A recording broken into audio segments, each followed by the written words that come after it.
Assalamu alaikum and hi. Today we are going to discuss about a very important concept, investment and refractory dyes. So let's start our video. What is investment? देखो, it is the process of forming a mold around the wax pattern. देखो, very simple definition. हमारे पास एक wax pattern है, इसके इर्द गिर्द जब हम एक इन्वेस्टमेंट कर लेते हैं और एक माउल्ड बना लेते हैं तो इसको क्या कहते हैं? इन्वेस्टमेंट कहते हैं। देखो, मैंने ये आपने वैक्स वाली वीडियो में देखा होगा कि हम पहले एक वैक्स पैटर्न बना लेते हैं। ये मेरे पास एक वैक्स पैटर्न है, मैंने इस वैक्स पैटर्न को एक कंटेनर में रखा है, इसको रिंग कास्टिंग रिंग कहते हैं। तो देखो, जब मैं एक वैक्स पैटर्न को यहाँ पर रखूँगा, इसके इर्द गिर्द मटीरियल डालूँगा ताकि जब मैं इस क्रूसिबल या फार्मर के थ्रू मॉल्टन इलाई डालूंगा और इस वैक्स को रिप्लेस करूंगा तो ये जो मॉल्टन इलाई है वो प्रॉपर शेप अडॉप्ट करे। तो इस प्रोसेस को हम इन्वेस्टमेंट कहते हैं। देखो, ये हमने इन्वेस्टमेंट की हुई है वैक्स पैटर्न के इर्द गिर्द। सो it is the process of farming a mould around the wax pattern. देखो, जब मैं ये वैक्स पैटर्न बर्न आउट करूँगा तो ये माउल्ड बन जाएगा ना, तो this process is called investment. और जब मैं इस वैक्स पैटर्न में ये जो माउल्ड बना है इसमें मैं मॉल्टन इलाई डालूंगा, पुट करूंगा, तो उसको हम क्या कहेंगे? कास्टिंग कहेंगे। So it is the basic concept behind this. अच्छा, देखो, material used for investment is called investment material. और investment material is a material which is suitable for forming a mold into which a molten metal alloy is cast। देखो, यही बात हो रही है कि जो हमारे पास एक हमने वैक्स पैटर्न के इर्द गिर्द जो माउल्ड बनाया है। देखो, ये पहले वैक्स पैटर्न था, लेकिन जब हम इसको बर्न आउट करेंगे तो ये एक माउल्ड में कन्वर्ट हो जाएगा। तो फिर हम जब इसमें कास्टिंग करेंगे, इलाई डालेंगे, तो ये शेप अडॉप्ट कर लेगा। This process is called investment and the process of putting alloy into it is called casting. तो हम डिटेल्स में आगे पढ़ने वाले हैं, लेकिन आपको कास्टिंग के बेसिक जो रूल्स है वो समझ आने चाहिए। अच्छा, अब कास्टिंग क्या है? देखो, it is the process of melting and forcing the molten alloy in the mold left by the wax। वही बात हो रही है। देखो, अब यहाँ पर देखो, ये क्या है? ये कास्टिंग हो रही है। ये देखो, एक फार्मर है, प्रो फार्मर है जिसमें वैक्स जिसमें ये मॉल्टन इलाई पुट हो रही है। देखो, ये हमारे पास एक इन्वेस्टमेंट ऑलरेडी बना हुआ है। ये जो केविटी बनी हुई है या जो माउल्ड बना हुआ है, ये इसमें पहले वैक्स था। हमने वैक्स को बर्न आउट कर लिया। जब वैक्स बर्न आउट हो गया तो ये एम्प्टी स्पेसेस रह जाएंगे। तो देखो, ये एम्प्टी स्पेस इनर साइड से इस तरह देखेंगे, तो जो भी इनर सरफेसेस हमारे पास जो है, स्पेसेस जो है, ये रह जाएंगे। तो हम इसको फिर मेटल से रिप्लेस करेंगे। तो देखो, ये शेप बन जाएगा एज अ रिजल्ट। तो बेसिक कंसेप्ट को यहाँ पर समझो। मैंने वैक्स पैटर्न बना लिया। वैक्स पैटर्न में माउथ में नहीं पुट कर सकता, मुझे इसको मेटल में रिप्लेस करना है। वैक्स पैटर्न हर चीज़ का हो सकता है, इनले का हो सकता है, ऑनले का हो सकता है, ब्रिज का हो सकता है, क्राउन का हो सकता है। जब मैं यहाँ पर इस वैक्स पैटर्न को रिप्लेस करूँगा मेटल से, तो the whole process is called making of restoration. लेकिन हम किस तरह करेंगे? पहले हम एक वैक्स पैटर्न बनाएंगे। देखो, ये एक वैक्स पैटर्न यहाँ पर आप देख सकते हो। ये जो माउल्ड बना हुआ है, ये किससे बना हुआ है? यहाँ पर पहले वैक्स था, वैक्स के इर्द गिर्द ये जो मटेरियल पड़ा हुआ है, ये क्या है? ये इन्वेस्टमेंट है। और ये जो मैं मेटल डाल रहा हूँ, ये क्या है? कास्टिंग हो रही है। इसका फ़ायदा क्या होगा? इसका फ़ायदा ये होगा कि हम ये फिर इस इन्वेस्टमेंट को भी डिस्ट्रॉय कर लेंगे और जो मेटल है ये हार्ड हो जाएगा। तो ये जो केविटी थी या माउल्ड था वो रिप्लेस हो जाएगा एक पार्टिकुलर शेप में। देखो, जहाँ पर एक शेप बना हुआ है। So this is the casting and investment। अच्छा, what is refractory? देखो, ability to withstand high temperature is called refractory। देखो, ये जो मटेरियल इर्द गिर्द है, ये इतने हाई टेम्परेचर को बर्दाश्त कर रहा है। तो इस मटेरियल को जो हाई टेम्परेचर को बर्दाश्त करे, इसको हम क्या कहते हैं? रिफ्रैक्टरी कहते हैं। देखो, ये जो माउल्ड बना हुआ है, ये टूटता क्यों नहीं? इतना हाई टेम्परेचर हम दे रहे हैं और इसके बाद भी ये इसका जो शेप है, जो माउल्ड है, ये बरकरार है। तो इसकी वजह क्या है? कि इसमें ये एक रिफ्लेक्टरी मटेरियल है और रिफ्लेक्टरी मटेरियल में इस तरह की प्रॉपर्टी होती है कि हाई टेम्परेचर को विथस्टैंड कर सकता है। तो रिफ्रैक्टरी वर्ड्स आगे कई जगहों पर आएगा तो आपने कंफ्यूज नहीं होना। देखो ये मैं ये एक डेंटिस्ट्री से रिलेटेड एग्जांपल है। ये जो मुख्तलिफ क्राउन्स बन रहे हैं, ये क्राउन है जो पहले वैक्स था, अब रिप्लेस हुआ किस चीज़ से, मेटल से। इसके इर्द गिर्द जो ये बॉडी है, ये क्या चीज़ है, ये इन्वेस्टमेंट है। और ये जो एलाई से रिप्लेस हुआ है तो ये क्या है, कास्टिंग है। ये रिफ्रैक्टरी मटेरियल या रिफ्रैक्टरी डाई है। इस रिफ्रैक्टरी डाई पर हम जब पोर्सिलिन पुट करेंगे और पोर्सिलिन को हीट करेंगे तो ये डिस्टॉर्ट नहीं होगा और हाई टेम्परेचर को बियर करेगा। अच्छा, रिफ्रैक्टरी डाई मटेरियल, यही बात हो रही है, it is refractory die material a group of material which is closely related to the investment material. देखो मैंने कहा ये जो इन्वेस्टमेंट मटेरियल है और रिफ्रैक्टरी डाई मटेरियल है इसमें डिफरेंस है, लेकिन जो रिफ्रैक्टरी है ये एक प्रॉपर्टी है, जो एक एबिलिटी है जो इन्वेस्टमेंट में भी होती है और रिफ्रैक्टरी डाई मटेरियल में भी होगी। तो आपने रिफ्रैक्टरी और रिफ्रैक्टरी डाई मटेरियल को कंफ्यूज नहीं करना। मैं अगेन कह रहा हूँ, इन्वेस्टमेंट और रिफ्रैक्टरी डाई मटेरियल दोनों में रिफ्रैक्टरी प्रॉपर्टी है। रिफ्रैक्टरी प्रॉपर्टी कौन सी प्रॉपर्टी है, कौन सी एबिलिटी है कि हाई टेम्परेचर को विथस्टैंड करे। देखो रिफ्रैक्टरी मटेरियल में भी हमें हाई टेम्परेचर को रेजिस्टेंस शो करनी है और इन्वेस्टमेंट में भी हमने हाई टेम्परेचर को रेजिस्टेंट शो करनी है। लेकिन रिफ्रैक्टरी डाई मटेरियल कहाँ पर यूज़ होंगे, देखो पोर्सिलिन में मैं आपको डिटेल से पढ़ाऊँगा कि यहाँ पर हम फ्यूजिंग करते हैं, वहाँ पर हम हाई हीट देते हैं तो फ्यूजिंग करते हैं। तो फ्यूजिंग के लिए हमें ऐसे मटेरियल चाहिए जहाँ पर पोर्सिलिन एडाप्ट हो जाए और पोर्सिलिन फ्यूज़ हो जाए और जिस मटेरियल पर वो फ्यूज़ हो रहा है हाई टेम्परेचर में वो भी डिस्टॉर्ट ना हो।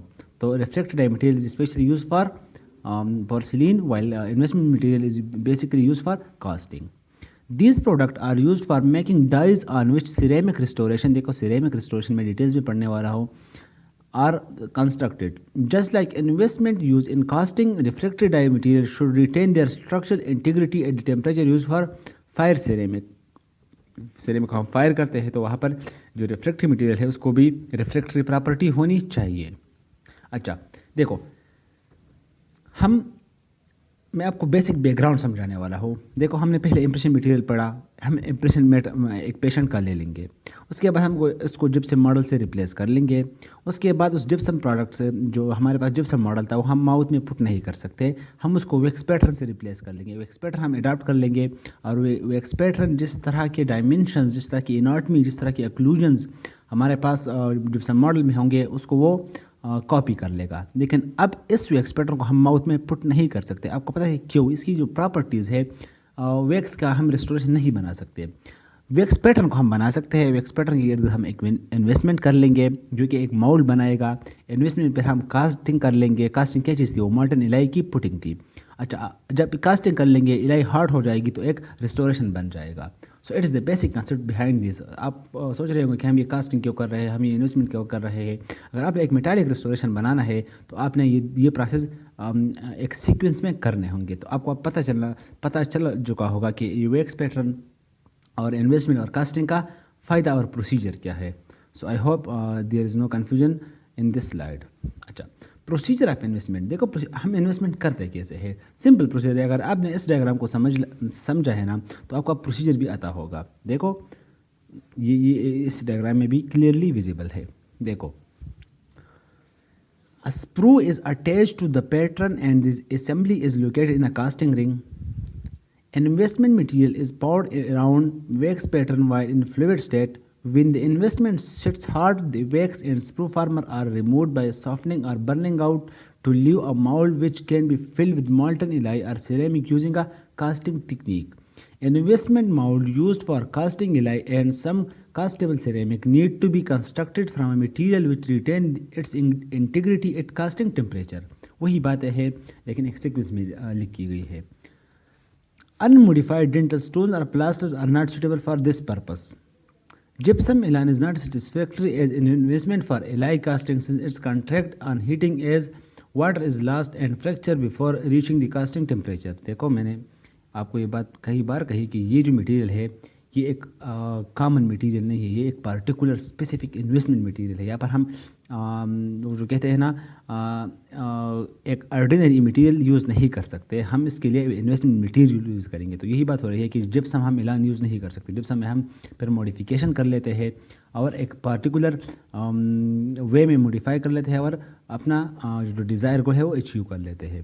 तो देखो इस डायग्राम में मैं आपको सब कुछ समझाने वाला हूँ। अगेन ये डायग्राम आई है, ये डायग्राम बहुत ज़्यादा इंपॉर्टेंट है। देखो आप यहाँ पर इस बातों को समझ लो तो आगे उसके ऊपर टाइप्स है। अगर आपने यहाँ पर बेसिक कंसेप्ट समझ लिया तो यहाँ पर टाइप्स हैं, आपने सिर्फ कंपोनेंट्स डिफरेंट लिखने हैं और बेसिक कंसेप्ट यही होगा। तो मैं इसको डिटेल से एक्सप्लेन करने वाला हूँ आगे, फिर मैं जस्ट आपको स्लाइड्स दिखाऊंगा, तो आपने इस स्लाइड्स पर फोकस करना है। देखो ये मैंने एक वैक्स पैटर्न बना लिया। ये क्या है, टीथ है, लेकिन हॉरिजॉन्टल इन्वर्टेड टीथ है। देखिए एक टीथ ही है, ये कुछ ऐसी बला नहीं है, ये टीथ है।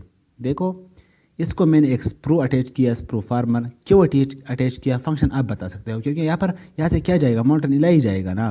तो ऐसे मोल्टन इलाई जाएगा तो एक छेदल प्रोवाइड कर रहा है। देखो हमारे पास एक रिंग है, अगर रिंग नहीं होगा तो ये जो इन्वेस्टमेंट है, ये जो इन्वेस्टमेंट पड़ा हुआ है इस स्प्रू के इस पैटर्न के इर्द गिर्द, तो ये फिर शेप नहीं होगा, इसको शेप प्रोवाइड नहीं होगी।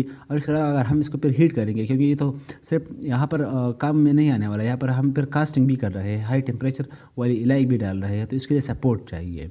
देखो ये हमारे पास टीथ है, ये कास्टिंग हुई है, मेटल से रिप्लेस हुआ है, ये एक इन्वेस्टमेंट है। फिर हम इस इन्वेस्टमेंट को तोड़ देंगे और ये हमारे पास मेटालिक जो वैक्स पैटर्न था वो रिप्लेस हो जाएगा किस चीज़ में, मेटल में। अब इस इन्वेस्टमेंट के लिए कुछ प्रॉपर्टीज़ होने चाहिए। मैंने कहा कि इसके लिए हम किसी ऑर्डिनरी मेटल मटेरियल को यूज़ नहीं कर सकते, क्योंकि यहाँ पर कितने कॉम्प्लिकेशन आ सकते हैं, क्योंकि हाई टेम्परेचर है, इसके अलावा प्रेशर भी होगा, मुख्तलिफ फिनामिनाज होंगे। तो ये मटेरियल जो है इन्वेस्टमेंट मटेरियल, ये हमने डिटेल में पढ़ने हैं। अच्छा ये देखो आप, अब देखो ये एक माउल्ड बना हुआ है, लेकिन ये जो मेटल है ये कम्प्लीटली नहीं आई, तो जो ये वैक्स पैटर्न है प्रॉपरली रिप्लेस नहीं हुआ, तो बहुत से प्रॉब्लम्स हो सकते हैं।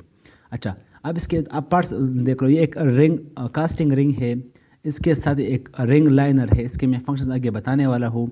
ये एक वैक्स पैटर्न है, देख लो, ये स्प्रू फार्मर है और ये क्रोसिबल फार्मर है, जहाँ पर हम इलाई पुट कर रहे हैं और इलाई प्रॉपर अमाउंट में चली जाएगी। अगर हम यहाँ पर क्रोसिबल नहीं होता तो इलाई डायरेक्ट ली जाती है, यहाँ पर एक रिजर्वायर का काम होता है क्रोसिबल। अच्छा I hope it is quite clear. अच्छा requirement of investment for alloy casting procedure are requirement of an investment material. देखो रिक्वायरमेंट्स होने चाहिए, कुछ रिक्वायरमेंट्स लाजिमी हमें याद रखने हैं। देखो एक्यूरेसी, देखो ये मैंने वैक्स पैटर्न बना लिया, अब यहाँ पर एक्यूरेट नहीं है। अगर ये इन्वेस्टमेंट एक्यूरेटली इस चीज़ के इर्द गिर्द हमारे पास माउल्ड नहीं बना सकता, तो फिर इसकी जो वैल्यू है वो कम पड़ जाएगी और हमारा जो डिज़ायर गोल है वो अचीव नहीं हुआ, क्योंकि अगर ये वैक्स पैटर्न ही सही तरीके से कॉपी नहीं हुआ तो हमारा जो रिस्टोरेशन है वो भी फिर करेक्ट नहीं होगा। तो देखो accuracy should be capable of reproducing shape, size and detail recorded in wax pattern, high temperature resistance. Why, क्योंकि कास्टिंग में हमारे पास फिर टेम्परेचर ज़्यादा है। It should be capable of maintaining integrity at high temperature, high compressive strength. It should have high value of compressive strength so that it can withstand the stresses set up when the molten metals enter the mold. Compensation of casting shrinkage, यहाँ पर बहुत ही important concept है जो मैं आपको detail से पढ़ाने वाला हूँ। It should compensate for casting shrinkage. This is achieved by setting expansion during hardening of investment mold, thermal expansion during heating of mold to casting temperature. देखो ये जो मटेरियल है, जब हम इसमें इलाई डालेंगे, इलाई फ्लूइड फॉर्म में आएगा यहाँ पर, ठीक है। जब फ्लूइड फॉर्म में आएगा, जब ये सेट हो जाएगा तो क्या होगा, कॉन्ट्रैक्ट होगा। देखो जब इलाई सेट होती है, हार्ड होती है तो कॉन्ट्रैक्ट होती है। तो जब ये कॉन्ट्रैक्ट होगा तो ये जो वैक्स पैटर्न है ये तो इससे ऑलरेडी छोटा हो जाएगा। तो इसको कंपनसेट करने के लिए इस इन्वेस्टमेंट में हमारे पास एक्सपेंशन होना चाहिए। देखो कास्टिंग में क्या हो रहा है, कंट्रैक्शन हो रहा है। इन्वेस्टमेंट में क्या होना चाहिए, एक्सपेंशन होनी चाहिए, ताकि ये जो एक दूसरे को काउंटरएक्ट करे, एक दूसरे के इफेक्ट को न्यूट्रलाइज करे। तो देखो इन्वेस्टमेंट कितना कॉम्प्लिकेटेड मटेरियल है, टेम्परेचर है, एक्यूरेसी है, एक्सपेंशन है, कंपनसेशन है। तो इसलिए इन्वेस्टमेंट को डिटेल से पढ़ना लाजिमी है। तो यहाँ पर यही कंसेप्ट है, कंपनसेशन फॉर कास्टिंग श्रिंकेज। अच्छा अब भी कंपनसेशन मुख्तलिफ तरीक़ों से होगा जो मैं आगे आपको पढ़ाने वाला हूँ। अच्छा देखो कंपेंसेटिंग एक्सपेंशन, देखो हमारे पास इलाइज है, यहाँ पर हम इलाई पुट करें। कास्टिंग किस चीज़ से हो रही है? देखो कास्टिंग इलाई से हो रही है ना, तो मुख्तलिफ इलाई होंगे। अब मुख्तलिफ इलाइज की मुख्तलिफ वैल्यूज़ है। जो गोल्ड इलाई है वहाँ पर 1.4% कास्टिंग श्रिंकेज होता है। ये वैल्यूज़ मैंने बहुत रिसर्च के बाद आपके सामने रखी है, तो ये एग्जैक्ट वैल्यूज़ है, आप इसको याद कर ले। अक्सर इस एग्जाम में ये पूछा जाता है। मैकेम में अब अगर देख लो, फिलिप में देख लो, अगर आप टर्स में देख लो, मानापलील में देख लो, तो सारी जगह पर यही वैल्यूज़ आपको देखने को मिलेंगे। 2% फॉर निकल क्रोमियम इलाई एंड 2.3% फॉर कोबाल्ट क्रोमियम इलाई। तो देखो ये श्रिंकेज हो रहा है। अब इस श्रिंकेज को हम कंपनसेट करना है किस चीज़ से? इन्वेस्टमेंट में एक्सपेंशन होना चाहिए। तो कितने एक्सपेंशन हो सकते हैं? सिटिंग एक्सपेंशन हो सकता है, थर्मल एक्सपेंशन हो सकता है, क्रिस्टलाइन इन्वर्जन ऑफ सिलिका हो सकता है, एंड हाइग्रोस्कोपिक एक्सपेंशन होता है। देखो ये तीनों टर्म्स आपने सुने होंगे, लेकिन जो क्रिस्टलाइन इन्वर्जन है मैं आपको आगे पढ़ाने वाला हूँ। इसमें क्रिस्टल्स एक फार्म से दूसरे फार्म से कन्वर्ट हो जाते हैं। मतलब ये है, जो लो फार्म है मींस जो उसकी वॉल्यूम कम है, वो हाई वॉल्यूम में कन्वर्ट हो जाएगा। तो क्रिस्टलाइन इन्वर्जन भी एक तरीका है कंपेंसेशन के लिए। लेकिन सिटिंग एक्सपेंशन आपको पता है, थर्मल भी आपको पता है, हाइग्रोस्कोपिक भी आपको पता है, मैंने जिप्सम में पढ़े हैं। तो आपके ये जो स्लाइड है ये बहुत ही इंपॉर्टेंट स्लाइड है, आपने यहाँ पर कंफ्यूज नहीं होना। अच्छा, porous material. Set material should be porous enough to permit air in mould cavity to escape easily during casting. देखो ये मटेरियल पोरस होना चाहिए। क्यों? क्योंकि जब हम कास्टिंग में इलाई पुट करेंगे तो यहाँ पर प्रेशर डेवलप होगा। अगर इस प्रेशर के लिए कोई वेंट्स नहीं है, कोई स्पेस नहीं है, तो प्रेशर कहाँ पर जाएंगे? कम्युलेट होंगे। और आपका जो इलाई है, जो यहाँ पर जो ये कॉम्प्लिकेशन आया है, यही वजह से, इसी वजह से आया है। मैंने इलाई पुट की है, लेकिन यहाँ पर प्रेशर डेवलप हुआ है। यहाँ पर क्या हुआ है? प्रेशर डेवलप हुआ है। तो ये इलाई जो मेटल है इसको अलाउ नहीं कर रहा कि वो कम्प्लीटली अडाप्ट हो जाए। तो इसको कम करने के लिए हमें इस इन्वेस्टमेंट में पोरासिटी होनी चाहिए, ताकि ये जो प्रेशर है, ये जो एयर डेवलप है, या जो अप थ्रस्ट डेवलप हो रहा है, इसको कम किया जा सके और मेटल एग्जैक्टली अडाप्ट हो जाए। अच्छा, break away easily from the metal after casting. देखो जब एक दफ़ा मेटल सेट हो गया, कास्टिंग कंप्लीट हो गई, अब तो हमने इन्वेस्टमेंट को ख़त्म करना है ना, तो it should break away from metal and should not react chemically with it.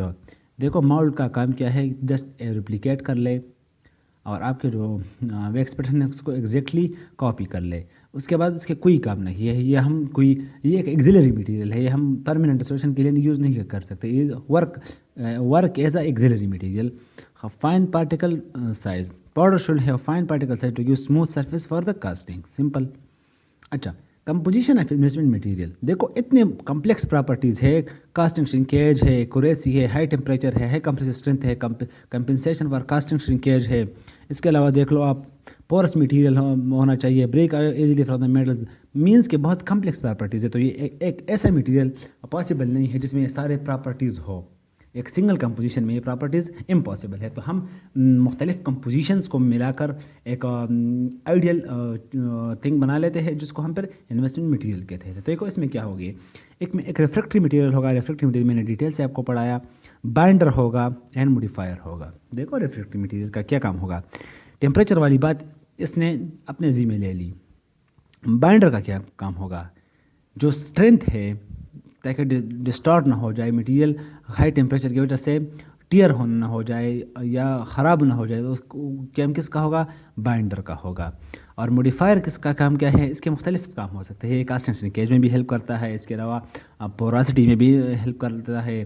तो आगे मुख्तलिफ मॉडिफायर्स है, उसके मुख्तलिफ काम है। लेकिन इसके जो मेनली जो आप कह सकते हो वो ये मॉडिफाई करता है बेसिक प्रॉपर्टीज़। रिफ्रैक्टरी में भी हेल्प कर लेता है, बाइंडर्स का काम भी कुछ हद तक कर लेता है। देखो इस स्लाइड को समझो।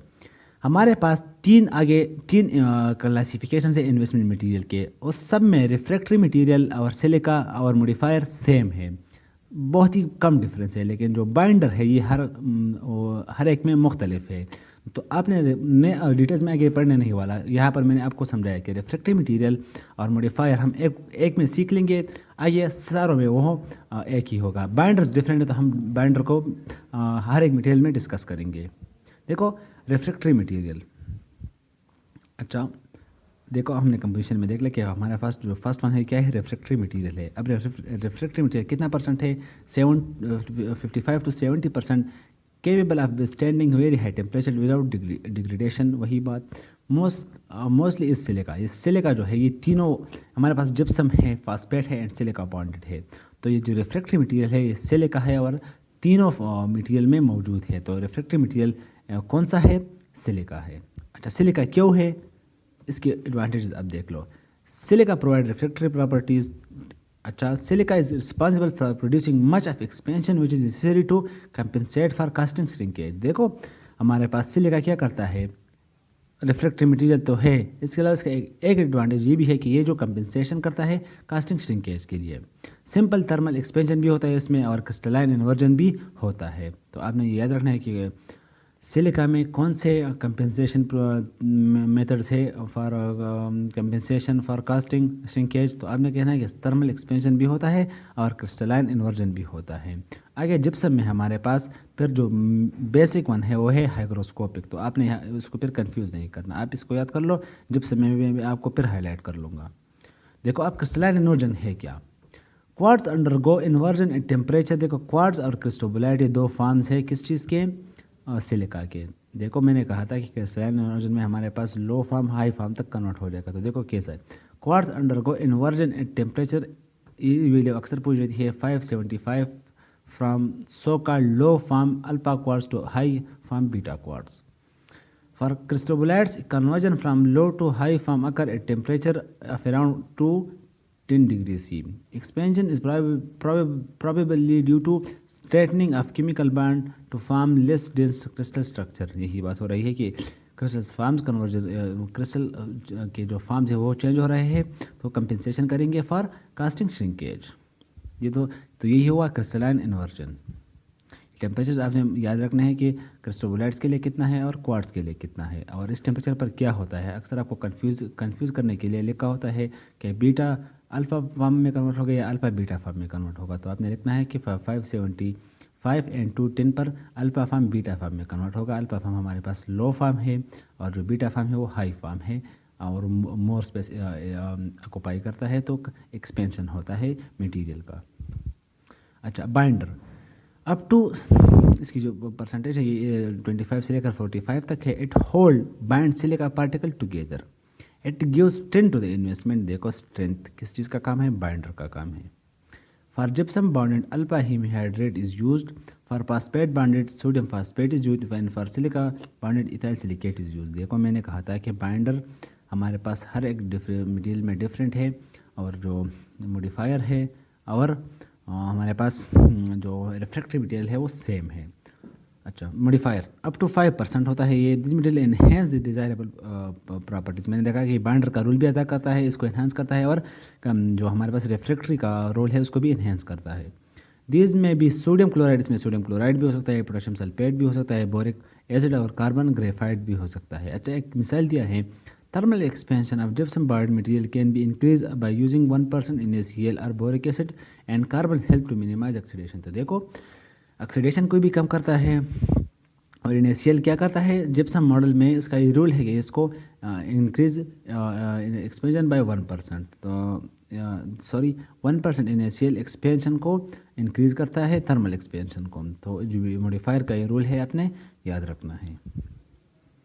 अच्छा, classification of investment material based on bonding material. देखो मैंने कहा कि बॉन्डिंग मटेरियल या बाइंडर डिफरेंट है, तो इसके बेस पर हमारे पास 3 क्लासिफिकेशन है मटेरियल के। नंबर फर्स्ट जो है वो है gypsum bonded investment material, phosphate bonded investment material, silica bonded investment material. इसमें जो है जिप्सम बॉन्डेड है, रिफ्रैक्टरी और मॉडिफायर वही होंगे। फास्फेट बॉन्डेड है, इसमें फास्फेट, इसमें बाइंडर कौन सा है, फास्फेट है। सिलिका है, इसमें जो है हमारे पास बाइंडर सिलिका है। लेकिन आपने देखा होगा कि हमारे पास जो रिफ्रैक्टरी मटेरियल है वो भी सिलिका है, तो इसमें दोनों सिलिका है, लेकिन एक सिलिका जेल में होता है और एक सिलिका पाउडर में होता है। These are use for casting gold alloys. देखो जिप्सम प्रोडक्ट किसके लिए यूज होता है, for casting gold alloys. They can stand temperature up to 700 degree C. ये 700 डिग्री सी है, नॉट 7000 डिग्री सी, तो यहाँ पर मिस्टेक है। ये 700 डिग्री सी से लेकर हमारे पास 1200 डिग्री सी तक टेम्परेचर बर्दाश्त कर सकते हैं, तो ये 700 है। Phosphate bonded investment material for metal ceramics and cobalt chromium, ये बेस मेटल एलाई के लिए यूज होता है। They can withstand high temperature, इसके टेम्परेचर रेंज है वो 1500 तक है। Silica, ethyl silicate bonded investment material. They are an alternative to the phosphate bonded investments for high temperature casting.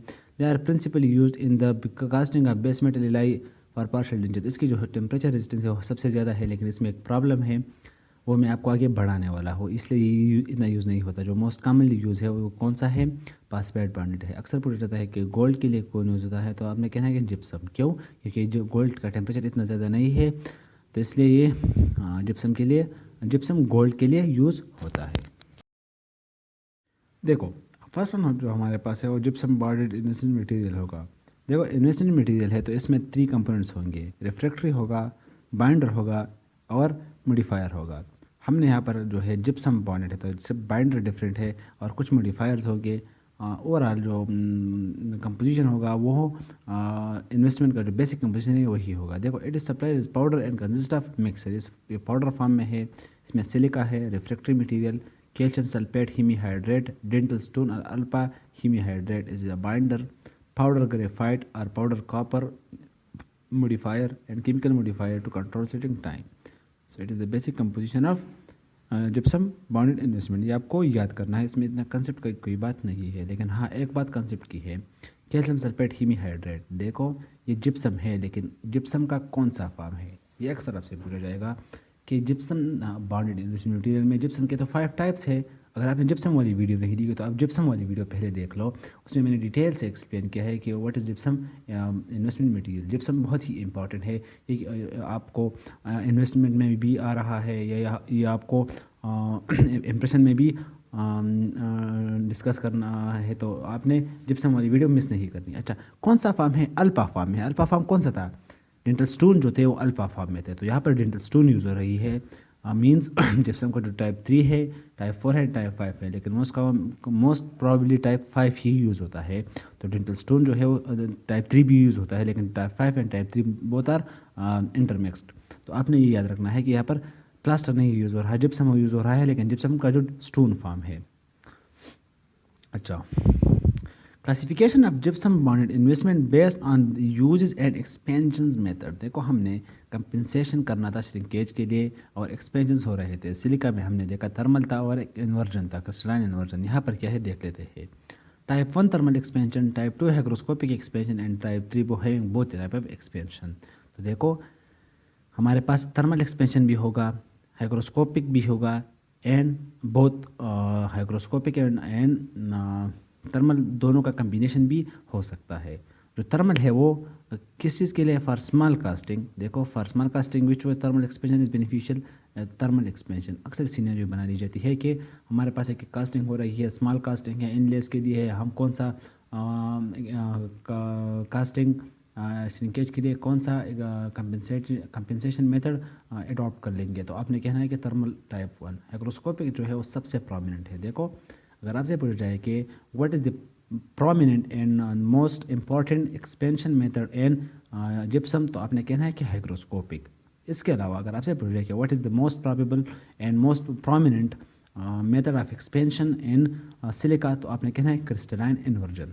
तो ये कॉन्सेप्ट आपने याद रखना है। अच्छा दोनों का कम्बिनेशन भी यूज़ होता है, ये हमें जो लार्ज मटेरियल है, बड़े मटेरियल है, बड़े रेस्टोरेशन है, उसके लिए यूज़ करते हैं टोटल। अच्छा thermal expansion is more than hygroscopic. देखो थर्मल एक्सपेंशन यहाँ पर ज़्यादा होगा किस चीज़ से? हाइग्रोस्कोपिक से। लेकिन देखो मैं आपको बताने वाला हूँ, total expansion is more than type 1 and type 2 use for large gold casting like partial denture and large span bridges. देखो अगर आप इंडिविजुअली देख लो जिप्सम में कि थर्मल ज़्यादा है या हाइग्रोस्कोपिक ज़्यादा है, तो हाइग्रोस्कोपिक इज़ मोर। अच्छा इसके अलावा अगर आप मिक्स कर लोगे तो वहाँ पर क्या कौन सा प्रोमिनेंट होगा? थर्मल प्रोमिनेंट हो जाएगा।